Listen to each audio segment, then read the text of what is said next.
Welcome to Sweet Life Beat Life. We hope this video helps. In this video, I will explain how to make Kingfisher beer at home. First, gather your essential brewing equipment, such as a fermenter, airlock, and bottling supplies. Next, select high-quality ingredients including malt extract, hops, and a suitable yeast strain.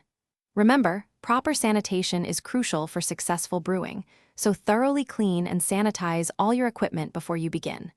This step prevents contamination and ensures a great-tasting beer. Now, let's dive into the brewing process. Begin by steeping your specialty grains and boiling the malt extract with hops to extract their flavors and bitterness.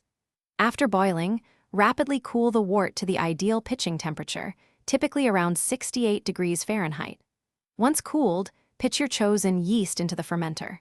Allow the beer to ferment for 1 to 2 weeks, maintaining a consistent temperature for best results. After fermentation, it's time for bottling. First, prepare a priming sugar solution. This will carbonate your beer in the bottles. Carefully siphon the fermented beer into your thoroughly sanitized bottles, leaving about 1 inch of headspace. Securely cap each bottle to prevent any leaks. Finally, allow your bottled beer to condition for 2 to 3 weeks at room temperature. This conditioning period develops the carbonation and refines the flavors. Congratulations, you've brewed your own Kingfisher-style beer. Now for the best part, chilling your beer to the perfect serving temperature, usually around 45 degrees Fahrenheit. When pouring, do so carefully into a clean glass, leaving any yeast sediment at the bottom of the bottle. Enjoy the fruits of your labor.